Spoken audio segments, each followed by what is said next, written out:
So how do you usually start this thing? Apparently you do. So Apparently I do. yeah, So should I introduce myself?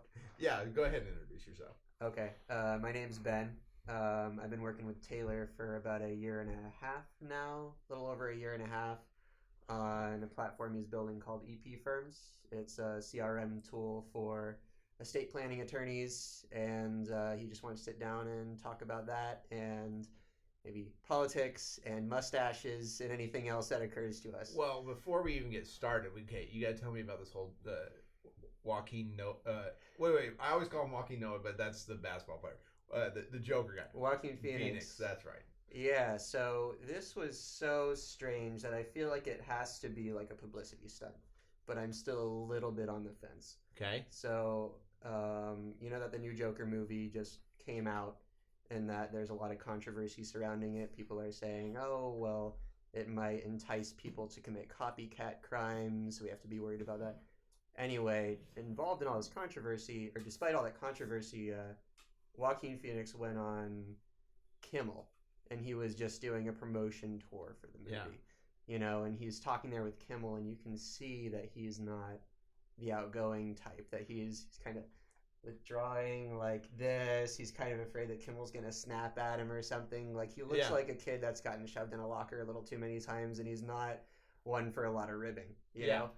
And Kimmel just starts going off on him like he's saying, oh, you did some dancing in the movie. Did you dance as a kid? And Phoenix says, yeah, I did actually. I used to break dance. Kimmel's like, oh, that's so hilarious. Just imagine you spinning around on a box. You probably look so stupid. He's like, well, I took it pretty seriously, but okay. And then later, at the end of the interview, when there's like no time to rebut anything, so like minute 9 of 10, Kimmel's like, oh, by the way, your director sent us a clip that I want to show here today for the audience. And he pulls up the clip, and it's just Joaquin Phoenix. He's clearly been on the set. He's been trying out and attempting a scene over and over for it must be hours. He's getting really just perturbed about it, and he cusses out one of the people on the set, and he's just clearly worked up. And then the clip is over, and then Joaquin Phoenix is just sitting in his chair like this, seeing that his dirty laundry was just aired. And then Kimmel's like, so, what do you have to say to that, Joaquin? And he's just like, I'll have to talk to my publicist. I would like to make a public apology. What I did was bad. Don't yell at people. And Kimmel's like, let that be a lesson to you all. And then Kimmel was like, don't out people right in the middle of my show. That's probably another good idea. And Joaquin Phoenix is just thinking, why did I even come here today? Yeah. Like, it was totally embarrassing. So Kimmel's no Conan O'Brien. He's no Conan O'Brien. We were talking about Conan O'Brien earlier. So, because Conan O'Brien, he has great tweets, but no one likes them. No one likes it. Oh, you said only 10,000 per tweet. That's small numbers. But 2.5 million followers. That's low. 28 million? Oh, 28 million. 28 million. Yeah. 28 million followers. He's only getting 10,000 likes. Ben, you have a better ratio than that. What do you have, like 3 followers? Well, and you get like one like once in a while. I'll just say that's normal, right? Because here's the deal. I have 140 followers, and all of my tweets get 0 likes. So by that logic, if we extrapolate, no matter how many followers you have, you get 0 likes. I like your tweets every once in a while. Yeah, I appreciate that. You're like 50% of them. I know. I never get to see them, but you always do something weird, and I'm like, oh, I like that just because I know Ben. Yeah, whenever I'm up at like 3 a.m. and just thinking about something, I'm like, I have to tell the nobody who looks at this. It's important. Well, I know. So, like, do you tweet a lot? Because I hardly ever see your tweets. No, like, I'll go on a spree where I tweet like every day for about a week, and then I just forget it exists for about 2 months. Yes. So my feeling about Twitter is it is painful to be on Twitter. It's painful. But it brings you back to it because of that pain. Because sometimes I just want to feel in my life. And I just want to feel how stupid people are sometimes. But also, it has some gold nuggets on there. And so you go through and you'll be like, oh my gosh, this is so amazing. But most of the time you're going through, that's a train wreck, that's a train wreck. And you're just like, going through everything because the things that get the most likes are usually the most controversial things. That's true. And to you, are those the gold nuggets? Oh man, yeah. I'll find certain things. I'll be like, I can't believe a person thinks this way, and I can't believe 100,000 people like it enough to think that way too. I think I know why I go on Twitter. I think I just figured it out. Okay. I think I go on Twitter when life is going too smoothly, when I'm just pretty happy with the world, and I'm like, I need a little bit of outrage. This is too smooth sailing. Life's too easy. Yeah. I need to go see. Let's drop a stick of dynamite. Yeah. What's like the craziest thing you've ever seen on Twitter? Well, there's one. Well, I don't know if this is the craziest thing, but it's a good example of what makes me mad Okay. about Twitter. It's just, it's the hive mind thing about it. Like, there was somebody who was basically just giving advice to his followers on, like, ways that they might save money. And he was saying things like, if you can, try to bike to work. You know, if you can, try to buy these foods and not those foods. And everybody that started replying, they were just replying as if this message was targeted directly at their situation. They were like, you don't know me. I live an hour from work. Are you saying I should ride my bike 7 hours to work every day? I can't believe you would suggest I bike for 14 hours a day round trip. You're a joke. He's like, I don't know you. Yeah. It's just general advice. Yeah. So people will misconstrue things and take things in the most negative way they possibly can. Yeah. The only thing is, like, the good thing about me is, like, no one follows me and no one ever likes or dislikes my stuff. So like, I never cause any kind of outrage whatsoever. That's good, but it could always happen. I know, and that's the thing that always scares me is, like, should I actually tweet something, because someone can ruin your life that you tweet the wrong thing. If you want your life to be ruined, here's how you do it. Okay. All right. You pick a trending hashtag. Okay, trending hashtag. And you use the hashtag. Oh, sorry. You pick a trending hashtag and you look for somebody who's kind of like a shock jock, like somebody who just gets the outrage machine boiling. Okay. You look for them using that hashtag, and then you use that same hashtag. Odds are either they or somebody that they work with will be looking for other people using that hashtag on Twitter. Now, yours might get picked up, and then they'll quote retweet it, and then they'll send an angry army your way. Oh. That's what happens. That's what you need to do, huh? But if you want to, if you're done with the law, Okay. and you want to become, someone who's infamous on Twitter for a living, I think this is how you start. That's how you work your way in. So that's good tips, Ben. Like, if you're just sitting there, you have nothing going on in your life, Ben just gave you the tip on how to become famous. Yeah, exactly. You just got to Or infamous, but it's the same thing. Yes, yeah. All right. So who else? This is the best person to follow on Twitter?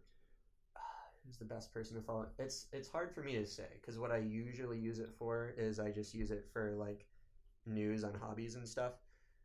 It depends on what you want.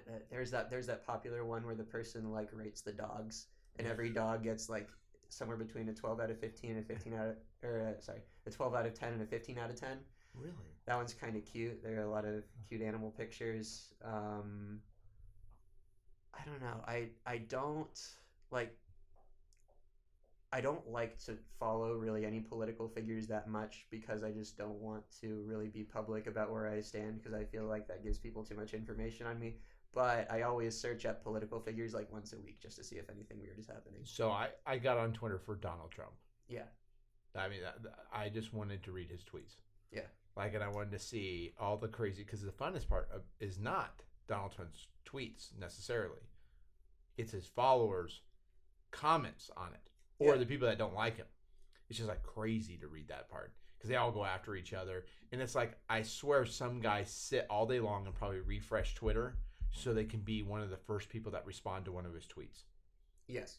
Because those people, their main goal is to get famous themselves. Yeah. And they say, and they look, and they ask themselves, how did Donald Trump get famous? Yeah. They say, well, I can do that too. Yeah. So they're the first responder. They say whatever it is that they know will embroil people. Yes. And then they just, they ride or die on the hate machine. Yeah. And it's just like I was saying, this is how you get infamous. That's what they're doing too. Now, okay, Ben, let's go back to you. Yeah. Okay. Let's backtrack. So let's backtrack in time, and let's go. So where'd you go to college? I went to the University of Oklahoma. University of Oklahoma. And how'd you end up there? Yeah. So coming out of school, coming out of high school, basically I was looking at a couple of different colleges. Everyone in my family went to UF. I'm the youngest of University of Florida. Oh, University of Florida. Okay. I'm the youngest of 5 kids, but it's kind of like being an only child because I'm the youngest by a lot. Yes. So they all went to UF, and then when the youngest of my siblings started college, I moved here with my parents, and since then it's kind of been like our own separate enclave halfway across the country. Yeah. So I was considering going back there, and I was like, wait, I don't really remember anyone in Florida. I don't know what's going on over here. I didn't really get a good. It was going to be expensive, so it ended up being between OU, University of Texas at Austin, and Texas A&M, and Texas at Austin also was not giving good like scholarship deals. Okay. They're just so full right now, and everybody wants to go there. You know, they used to let in the top 10% automatically, and now it's down to 8% or 6% or something. Wow. They shrunk it down, so it was between A&M and OU, and OU is just a little. I think it was a little further from home, so I wanted. It's kind of weird. Like you go to OU, and it's like this little teeny town, and all of a sudden there's this gigantic, school right there. In the middle of this little town, in the middle of nowhere. Well, it's great because you don't have to interact with the outside world. Yeah, you can. It is that world. Yeah. It's that university. Everyone around you is a student or a professor, and you can just forget that the rest of the world exists, which has its pros and cons. Yeah. So you had some pretty interesting experiences when you were at OU. Yeah, I guess you could say that. One of my favorite is your experience that you told me about the apartment complex when you had to market for it. Oh, yeah. Tell that story. That one's great. I guess I could talk about that. So, when I was in school... I guess I could talk about that. Well, I have to remember if I signed an NDA, and they're never going to... It's okay. They'll never watch this anyway. Everybody's going to watch this. I was about to say that they're not going to see this. Of course they will. Yeah. Of course they'll see this. Everyone will. All right, so I had a couple of weird jobs through college, but one of them was I was a leasing agent. Freudian slip. I was a leasing agent at an apartment complex, and about when you live in an apartment complex, people are like, "Oh, you're the person at the front desk that gets somebody to fix my toilet for me." But actually, that's about 5% of the job. 95% is just getting new residents constantly. That's the main thing. So I was a leasing agent, and towards the end of the time that I worked there, it started getting a little crazy. They started wanting me to work extra hours, and that was fine, whatever, but they started trying to go really viral on their marketing campaign. So I should say that since this was a college town, it was fiercely competitive between all the apartment complexes. They would constantly be undercutting each other. They would constantly be secret shopping at each other's places to see what they were offering, and just, it was brutal. So they said, all right, we're going to do this thing where we're just going to spray paint with like sidewalk chalk, like spray chalk, like our logo and a renewal offer all over our sidewalk, just so people walking around the community know about it, and they come in, they renew their lease. And I said, that's a great idea. And they said a week later, hey, Ben, this is such a great idea. It's working so well that we're going to spray this all over other sidewalks too. So we want you to go to this other apartment tomorrow before they open, so before anyone is there, and just like sneak around, make sure you're not seen, and spray chalk their sidewalk everywhere. And I'm like, I don't feel comfortable doing that. And they're like, do you feel comfortable losing your job? And I said, not exactly. So I went and did it. And so I was sneaking around. I still have the orange stain in the back of my 2005 Hyundai Sonata to this day. It hasn't come out. It leaked everywhere. So I was, we had a big stencil, and we were just doing spray chalk all over their sidewalks. At first, I was a little worried because we saw a few people walking around, but like I said, they were all college kids, and they were like, what's that guy doing? Oh, hopefully he's messing something up, and they just keep walking. Like, everybody kind of wants to watch the world burn. Yeah. And I realized I didn't have to be worried as long as I was out before they came in. Yeah. So as we were pulling out, we saw the first person pulling in and unlocking the front door. 30 minutes later, I get a call from the Norman PD saying, it says, we've seen this logo from Campus Lodge sprayed all around this other apartment community. Oh, I shouldn't have said where I worked. It's Campus Lodge. Now you know. Spray paint all over this other apartment community. Do you know who had a hand in doing this? Could you redirect our call? And I was like, oh yeah, that was me. And then, you're so honest, man. And they're like, oh, what was that? And I was like, and then I realized what I said. And I said, my boss made me do it. Could we talk to them? So yeah. Or you just deflect this. So 30 minutes later, my boss comes out of her office just like ticked off, And she's like, "Oh, I don't believe it. Like we did all this vandalism, and now we have to take responsibility." And I was like, "Oh no!" And Yeah. they're like, "Somebody's gonna have to hose this off." And I'm like, "Yeah, somebody is." She's like, "Fine, I'll do it."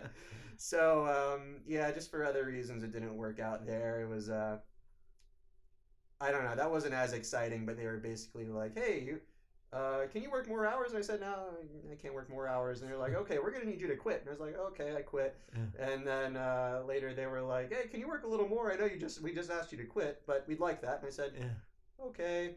And they're like, "Hey, can you work more hours?" And I said, "Nah." And they're like, "I can't believe you've said this. This is a fireable offense."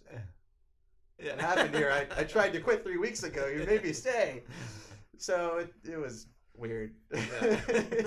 Is that the most like criminal thing you've ever done in your life?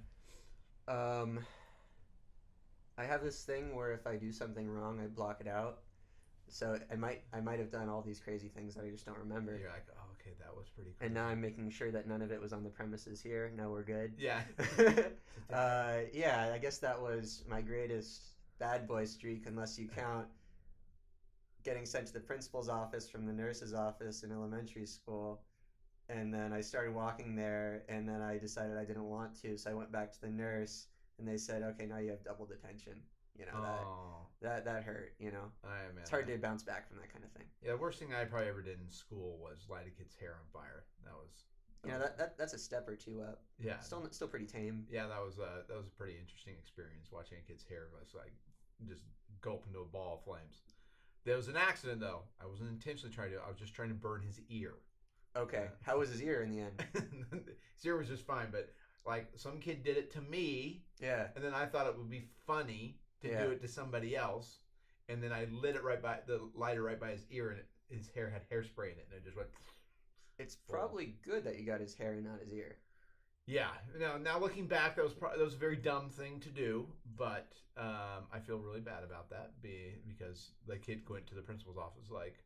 He's like, I thought we were friends, and I'm like, oh, I feel really bad about that. This is what friends do. Exactly. They light each other on fire. Don't you understand? I know.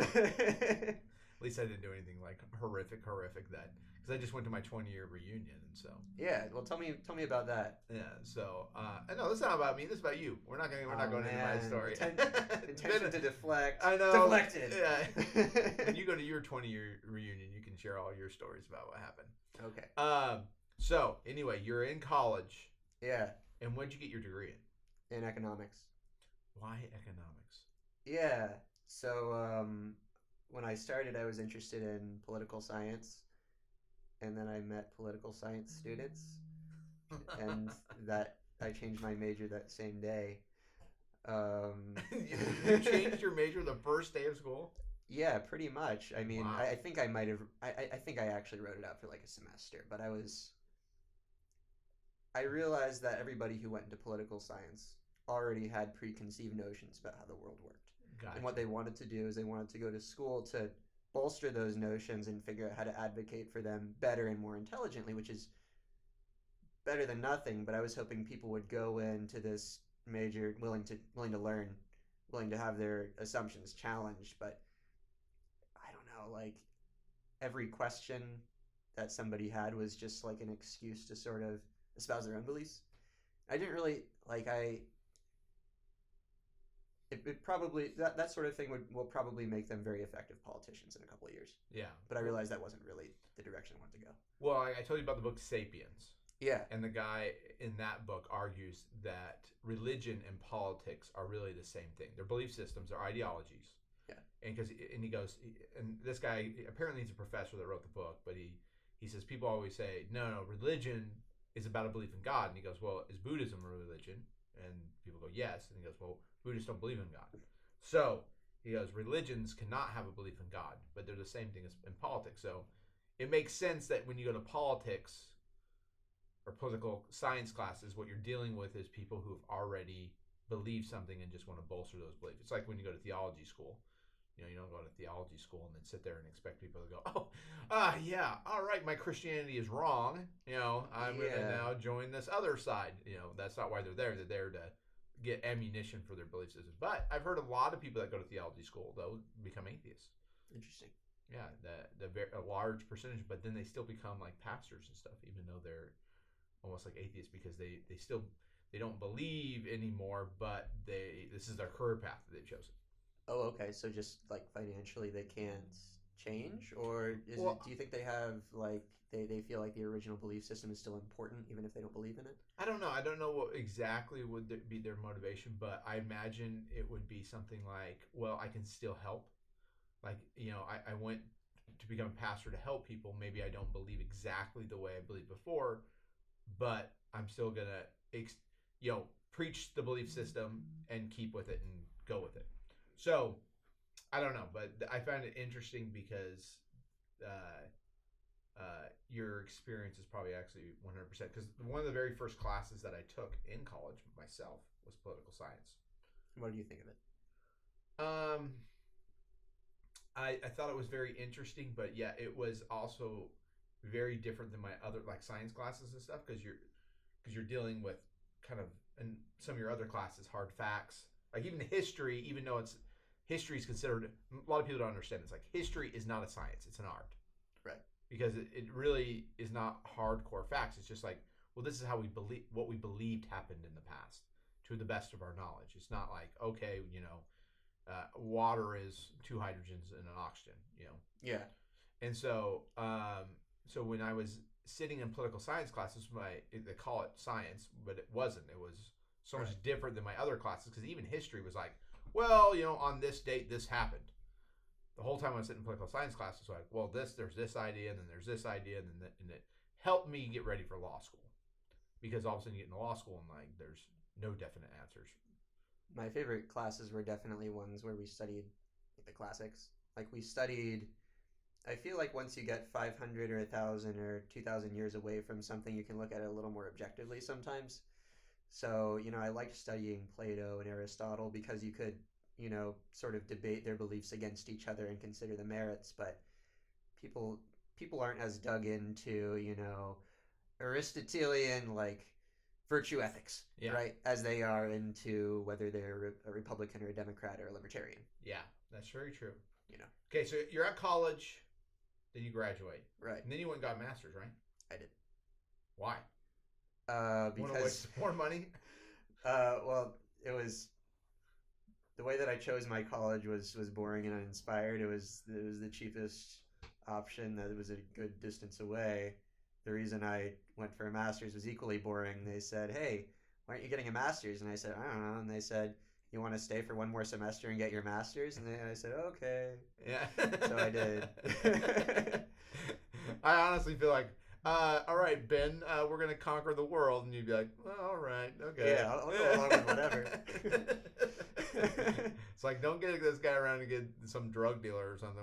We have a real problem on our hands. You have tattoos all over your face, and you're like, why'd you get that tattoo on your face? You're like, oh, I don't know. Everybody told me to do it. Yeah. Would you ever do that? Would you ever get a tattoo on your face? Maybe if it were useful somehow. Somehow? Like it have to have some kind of purpose. So you wouldn't be like, no way. Yeah, but maybe if I could get like a barcode or something. Yeah, a barcode on your face. I don't know, something that you could use, or like maybe if I lost an eye, I get an eye tattoo. Yeah, it'd be people very would interesting. notice. Like do that whole Mike Tyson thing. Put a tattoo on your face. That's like a bold move right there. It is a bold move. Yeah. So like I don't know what I'd have to do in my life to get to that point that I'd put a tattoo on my face. But Another option is if my eyebrows get really wild in later years, I could maybe tattoo eyebrows. I guess yeah, like that. Like you're. But I wouldn't get the Tekashi 6ix9ine tattoos all over the place. I know that's kind of interesting. All right, so you're in college. You come out. No, what'd you do when you came out of college? So I got a job here. You remember? Yeah, I actually do remember. Like, yeah. As you came straight here. I didn't know that. I actually thought you worked somewhere else before. No, I did actually. So I graduated in this. Let's see, this is 2019. I started here 2018. So I graduated December 2017, and I started here of February of 2018, maybe March. Yeah, I just it was early in the year. I just remember that like when who interviewed was it Kellyanne? It was Kellyanne. Yeah, and so when Kellyanne interviewed you, I'm like, I'm not going to hire a dude to be our receptionist. Yeah. And then I was like, I met you. And I'm like, hey, this guy's really smart. He really knows his stuff. Like, I could probably use him somewhere. So yeah, go ahead and hire him. But I knew right off the bat you weren't going to be a receptionist for very long because like your skill set was very different. So I didn't know how to use you right at first. Yeah. Well, I appreciate you taking that chance because I knew that I wouldn't make a good receptionist either. Why did you apply to be a receptionist at a law firm? Like, because I needed a job. Okay, you're just like I needed a job. There was one other job that I was looking at that I had an interview for, and it was, I think it was to be like it was like an intern at Goldman Sachs or something like that. But I talked to other people about it. Well, I didn't get a call back. I'm not trying to say I turned them down. Yeah. I turned him down to be a receptionist at the Willingham Law Firm, right? Well, I applied to this job after that happened, but Yeah. I didn't turn them down. But in retrospect, it was going to be like a crazy commute. And then what have you said about people who get out of law school and they just work themselves to the bone Yeah. and have no lives for a while? It was going to be like that. And it's kind of like it's like a weed out class freshman year. They know that 80% of people are going to fail. Or Yeah. So in retrospect, it's probably a good thing. And in retrospect, I probably like what I'm doing now a lot more than I would have liked doing like financial services. Yeah. So explain the journey of how EP Firms got started, because Yeah, sure. So again, EP Firms is a tool for attorneys and clients that we're building right now. Check us out in a couple weeks. But EP Firms got started. 4 months. Months. We're always working. It's always we have this problem now. He's helping us control expectations. Yeah. So it got started out right in this office, pretty much. Yeah. When I started, well, more or less, when I started here, you said, all right, Ben, you're going to do receptionist duties, and then about 10 hours a week, I want you to just work on this website. And I said, well, work on a website? What do you mean? And you say, well, it says you have all this coding experience on your resume. And I'm like, oh, yeah, that coding class one that I took in college. That's right. So that was the depth of my experience. But I happily said yes, because you never say no to someone saying, hey, do you want a work opportunity? Yeah. Right? And I thought it was a cool idea, too. So I studied hard. But yeah, I was just working with you and your friend Charlie Malolo in this office, and we were just sitting down for all three of us together were we meeting twice a week? It was like twice a week for what, 2 months or 3 months? Yeah, twice a week for 2 or 3 months, maybe an hour or two each time over lunch, and we just sit here and code. And it started out really kind of hodgepodge. We were building in a completely different language. Yeah. You weren't using a framework. We weren't building off of really anything. We were just three guys saying, we had no idea what we were doing. We had no idea what we were doing. And now we're also saying we have no idea what we're doing, but we have a higher standard for ourselves, so we have more idea of what we're doing. Yeah. But yeah, I mean, it was messy, but it was fun. It kind of reminded me of like a movie montage. Yeah. It was like, here, we're going to do this. We're going to invent how estate planning attorneys do their business. Yeah. With no coding experience whatsoever. Yeah, but you had a big dream, and it's working out. Yeah. It's really working out. But the other good thing about it was we were so easily impressed with ourselves, which is probably a good thing. Like we would do something like, whoa, if you click here, you can change the page. Yeah. And that was amazing. And something everybody should know about Taylor, if you don't already know this about Taylor, is he loves Dodger Blue. Yes. So when you see EP Firms, there's going to be Dodger Blue everywhere. Yeah. And if I ever gave him anything... That's what Facebook uses, Dodger Blue. It does use Dodger Blue. So I could give you, the nuclear launch codes for the United States. And you could say, this is good, but make it Dodger Blue. Yeah. The button needs to be Dodger Blue. Yes. So we went through that, and we went through the whole summer. Pretty much was just you, though. Yeah, it was mostly me. We had a couple other people helping out. You had... should I name everybody? Should I name their names? Well, yeah, if you want to. Should we name their names? Like, or they might get a little... Maybe not their last names. Okay. Well, I'll just kind of speak vaguely. So, we had your friend from your church come in and talk to me about kind of best practices. He does, like, security stuff. So that helped a little bit. He was counseling us. And then at a meetup group, I met this other guy who works for a startup in Dallas, and he was working with me. I think it was 3 nights a week. Yeah. So for a few months, I was working from like noon to 10 p.m. It was Yeah. really weird. Oh yeah, I remember that. It was like you all come in, you'd be all like wasted and stuff. And I'm like, what'd you do? Wasted. He's like, This is you weren't slander. sleeping. Yeah, you'd stay up all night long. Yeah, there and, you go. and then you come into work like at noon, and you'd still be tired. Yeah, but I'd stay there until 10 p.m. And it was kind of great, but I got lonely, you know. Yeah. But I was working with him for a little while, and he was. I would say to him the same things that you'll say to me, which is like, "Website will be ready any day now, right?" And I'm like, yeah, nodding my head right now. I'd say the same thing to him. I'm like, so I think we'll probably have this done on the market in 4 weeks, and he's like, maybe 5, maybe a year and a half. Yeah. All right. But he was telling me what I wanted to hear. But he's a good guy, and he was helping. And then eventually, we realized we needed kind of like actual professional help. We needed to hire somebody. So we hired somebody to come work for us, and she was great. She really made it sort of more of a professional coding organization, I think, because she, went to school for this sort of thing. That helped a lot. And she was with us for, what was it, 9 months? 9 months, something like that. Yeah. So, she did great. She helped get our company off the ground. She since went to work for another company in Dallas, and I wish her all the best. And as of 4 months ago? No, you forgot the India team. Oh, Don't miss those That's right. guys. I almost want to forget. So through that person we just mentioned, we hired some outsourced, I guess you could say, contractors. Yeah. They were working in India, and we figured this will be great. We'll leave for the day. We'll come in, and there will be so much more code that's finished. Yeah. And it'll help us to have different schedules. We quickly kind of realized that when we're not awake at the same time, it's really hard to actually talk to them and tell them what we need and tell them this isn't exactly it. Yeah. So it ended up being kind of bumpy. We were working with that team for about 6 months total. Mm-hmm. I think 2-3 month contract periods. The good thing about the India team, the remote team, for anybody doing this sort of thing, is they built a huge majority of our code base. Yeah.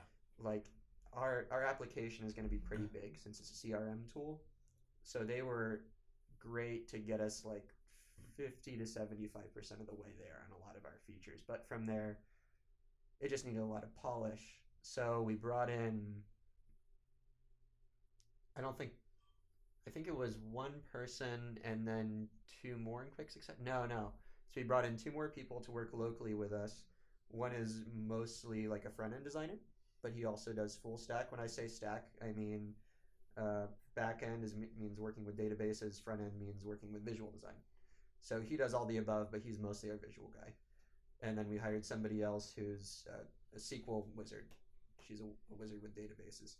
And then we hired somebody else about 2 months ago who's kind of become our de facto security guy. So it's cool to see us all sort of specializing. And that's one of my favorite things about this, allowing everyone to sort of settle and come into their own and reveal what their talents are. The best part about this whole thing is like we just kind of started it, and for some odd reason, you're like the perfect person to give this project to.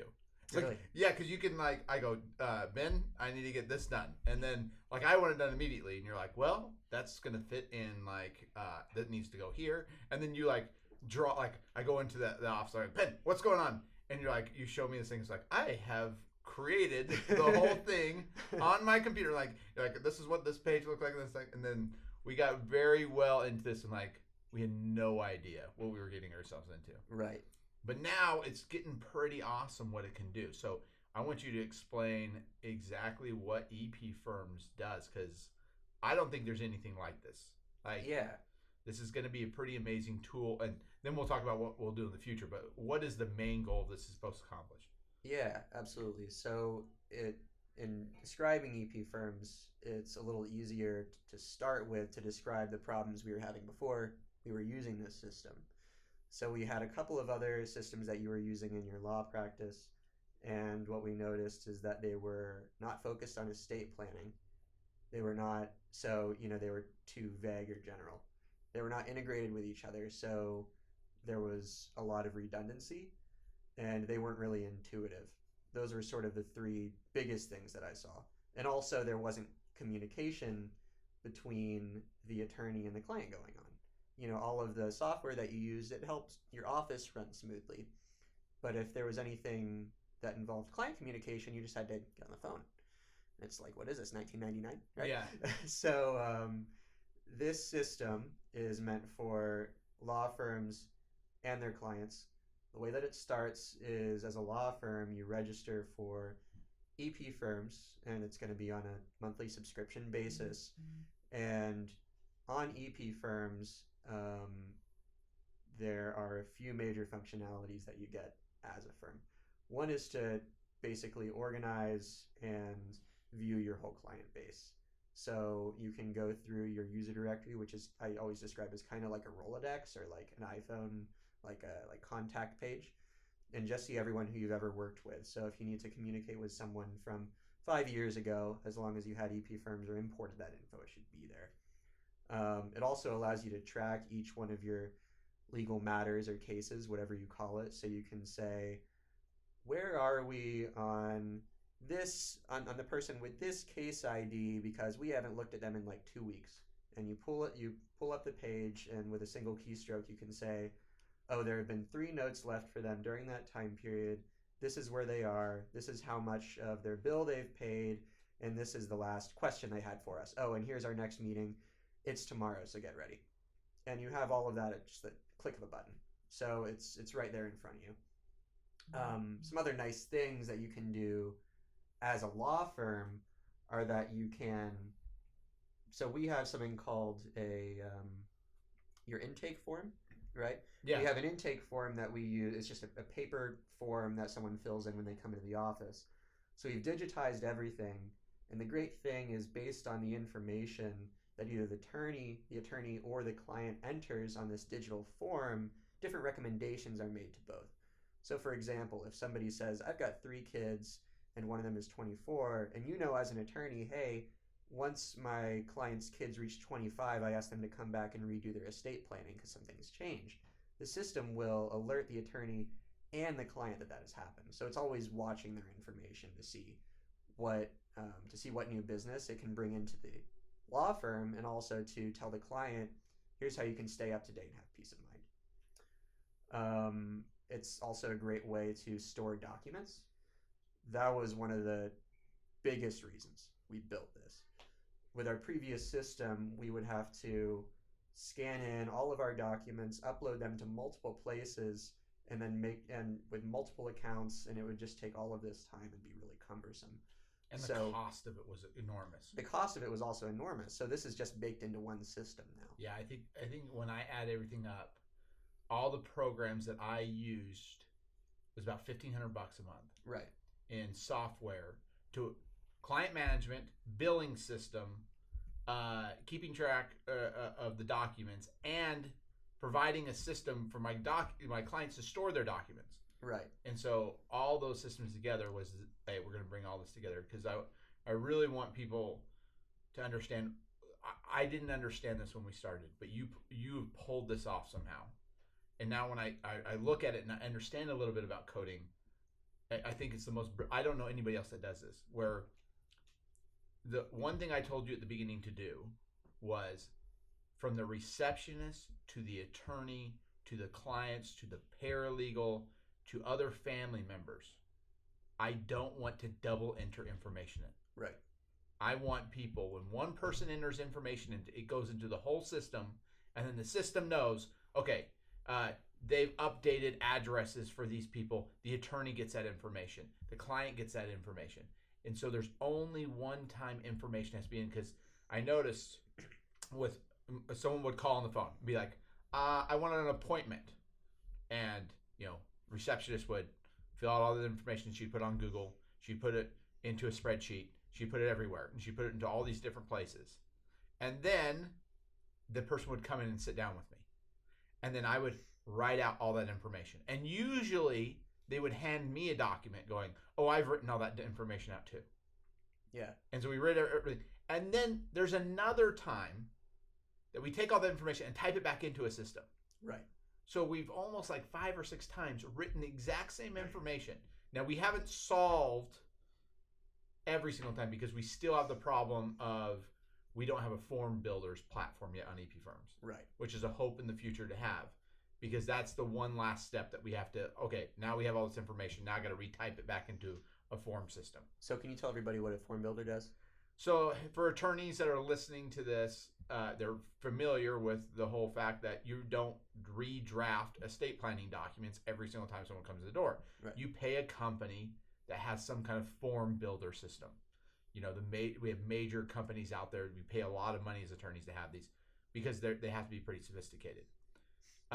So the one thing EP Firms can't do yet, but someday we hope to in the future, is be able to take all your client information and go, okay, these are the documents that need to be created. However, you've entered in all their information, their names, their phone numbers, the dates and everything that need to be in there, and it just imports all that information in. Yeah. And so we don't have that functionality yet, but in the system, there was about, when I was thinking it, when I thought it through, there was about 6 times that information was being rewritten. And already that's down to 1. And now we're back. Now we're down to 1 time having to do it. Yeah. And how much time that saves is enormous. Yeah. And the cost, like most attorneys are not paying close to what I was paying to have all the systems to run a firm. But I wanted the total experience for my client. Yeah. And so I wanted to take it and be like, okay, we're going to shrink everything down to one system that every attorney can afford. And I'd say that, so errors are another issue with that, because if you have information stored in 6 different places, and there's a change that needs to be made, all of a sudden, unless you update it in all 6 of those places, you've got 2 different sets of information out there at some point. And then that's how sometimes you're looking for somebody in your Google Calendar and their name is spelled 3 different ways and you don't know where to find it. So, I mean, aside from errors, I'd say that for each person that comes in, each of your clients, this probably saves about an hour per client. And each day you see probably 8 to 10 clients. Yeah. EP Firm also has a client-facing portal side. Yeah, that's exactly right. And to put it shortly, when we've been working on EP Firms, we were considering what are the biggest pain points, not for just attorneys, but also for their clients. So one of the big ones that we've seen is clients think that estate planning is too scary or too confusing. So we've given them resources to actually learn more about estate planning.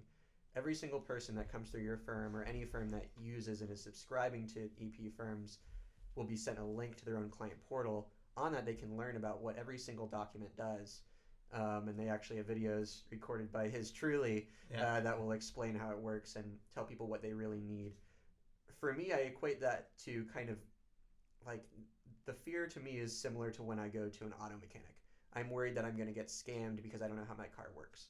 I would feel the same way if I were getting estate planning done and I didn't know what any of it was for. But now it's all explained in easy to understand terms, and I don't have to be afraid anymore. Because this is already a really emotional time for most people, right? People don't want to think about death. Yeah.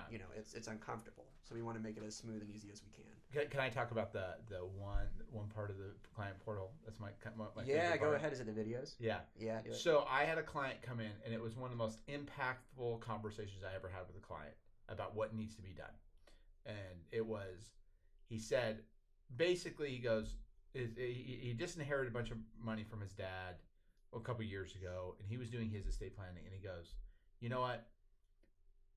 All the money was nice. It was a nice inheritance to get, because there's one thing that I value more than anything else, and it was a video of my dad at a concert. He's having a great time, and we're filming him, and he goes, that is the most valuable thing to me. And it dawned on me at that moment, like when he said that, why don't we do videos to leave messages for people that we love? Like, no one does this. Everybody just kind of forgets about this, and then they die, and then there's nothing there. And so we created in the client portal a way that you can go in, you can film yourself from your phone. Take your phone out like this. Film yourself, leave a message, and attach it to the child or your spouse or whoever you want to, and you can leave that message for that person. And that, to me, for a client, that's a huge value add. Yeah. And I guess like I was saying, it makes the situation seem more personal. it really connects it to the people that they care about. Yeah, and I love that functionality. That's kind of like one of the first things that inspired me to go this direction and do this. Yeah. Was I want that built into a system. Okay, so the last thing I want to do is, if a young person's watching this video, is to make it and understand something that you did, which was you came in for a job. It was a receptionist job. Right. And then you listened to a crazy boss that said, hey, try this. But you didn't go, no, that's not what I got hired on to do. You said, all right, I'll give it a shot. And you kept learning as you go. And now you have a total skill set that very few people in this world have. Like there's very, like, if there's a job opening in the future because we fail, because we for some reason AP firms doesn't take off, you can go to someone and say, hey, I started something from the beginning. I know how it works all the way through. I know all the mistakes you can make because you were willing to say yes to things. We'll see, though. I might start something new with you first. Yeah, they'll be like, hey, I have a better idea. All right. Thanks, Ruth, for turning off the lights. How embarrassing. You like so Ruth, many you're times. doing a great job. Actually, Ruth, you're doing a great job. See. All right. What else? Anything else? Not really. Thanks for having me on. All right. It was great to have been on. Too bad we didn't get to talk more about crazy stuff. We'll do that next time. Part 2 coming. Okay.